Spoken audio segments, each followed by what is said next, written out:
Bienvenue sur Posons le projet, le podcast qui aborde la gestion de projets de manière sobre et durable. Sur ce podcast, nous abordons toutes les étapes du cycle de vie d'un projet pour rendre la gestion de projet accessible à tous. Sur ce 5e épisode de la saison 2, nous allons aborder la gestion des risques sur un projet conduit en agile, parce que cette 2e saison traite du cadre de travail agile. Et la gestion des risques en environnement incertain, ce n'est pas une mince affaire.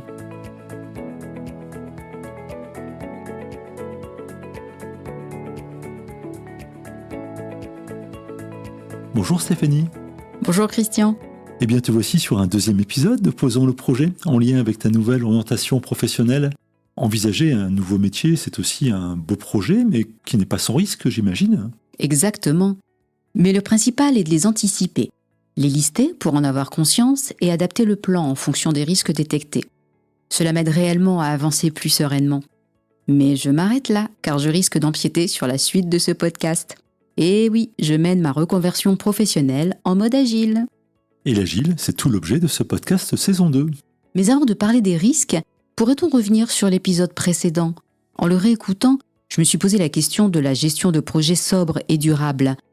Tu n'en as pas parlé sur la planification du projet agile ? C'est vrai que j'ai vraiment fait un focus sur les étapes de la planification en partant de la vision pour aller à la journée, et sans préciser comment ces 2 éléments qui m'animent s'intègrent sur cette étape du projet. Voyons rapidement ces 2 éléments en commençant par la sobriété. Je rappelle que sur Posons le projet, cette notion se positionne sur l'alignement du livrable avec les véritables exigences des parties prenantes. Un alignement qui permet de livrer ce qui est réellement nécessaire pour ne pas engager de moyens disproportionnés sur des éléments non justifiés. Et en intégrant la certitude sur le livrable, nous avons planifié le projet en démarrant par les éléments prioritaires. Et sur toute la durée du projet, nous resterons centrés sur ces éléments dont la valeur est parfaitement justifiée. Donc au final, ce qui n'est pas clé pour les parties prenantes ne sera pas dans le périmètre, et l'objectif de sobriété sera respecté. Oui, et au bénéfice de tous. Et pour ce qui est de la dimension durable de la gestion de projet, les rituels utilisés sont quand même bien optimisés. Ils intègrent des boîtes de temps bornées pour éviter de consommer trop de temps en réunion et en comité. La réunion de planification de sprint, c'est 2 heures maximum par semaine de sprint, et la mêlée quotidienne, c'est 15 minutes au maximum. Et puis, grâce au principe d'autogestion, seules les personnes réellement nécessaires participent à ces rituels. Et donc respect pour le temps des ressources humaines. Oui, et avec un impact non négligeable sur l'enthousiasme des équipes. Merci pour cet éclairage qui était nécessaire, je pense, pour garder le sens de ce podcast.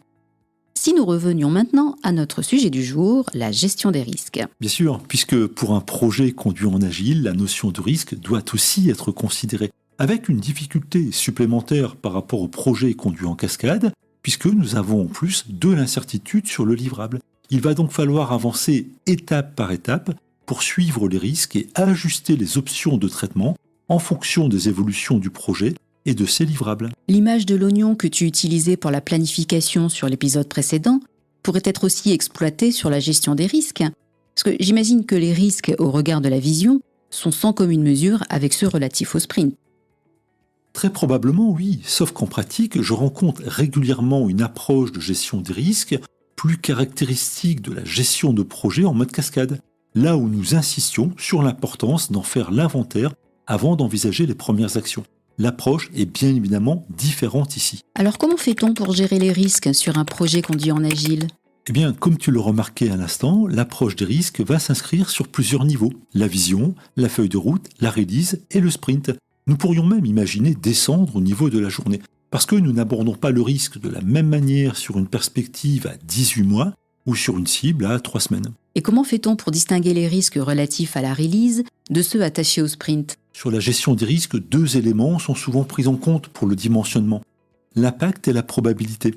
Mais nous pouvons ici introduire un 3e élément très intéressant, qui est la proximité. Sous quel délai le risque pourrait-il se matérialiser ? Ce qui permet aussi de ne traiter immédiatement que le risque dont l'impact concerne la prochaine itération, sprint ou release, donc sobriété. Ce qui n'empêche pas, bien évidemment, d'avoir une vue plus globale des risques sur le projet. Nous aurons ainsi une gestion globale pour l'ensemble du projet et un traitement attaché à la proximité du risque. Et donc en pratique, ça donne quoi? De manière plus opérationnelle, nous pouvons reprendre l'approche en 4 étapes abordées sur l'épisode 5 de la première saison. Première étape, identifier les objectifs à risque.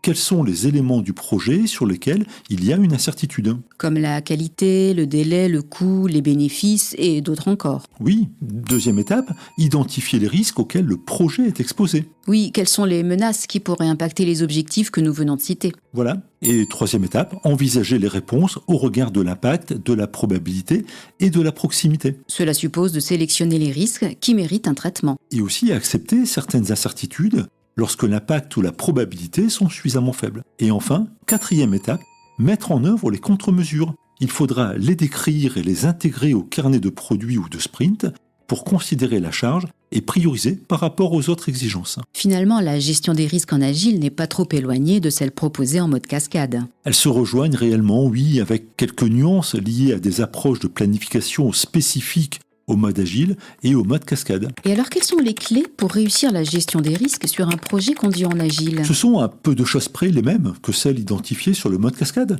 à savoir l'implication des parties prenantes, donc le mode collaboratif, car les risques sont de nature très différente. Donc seul, le product owner ne pourra pas inventorier l'ensemble des menaces. Non, et il faut aussi définir les critères d'évaluation avec une échelle pertinente sur l'impact, la probabilité et la proximité. Ceci pour permettre d'ordonner les risques afin de ne traiter que ceux qui représentent une réelle menace pour le projet.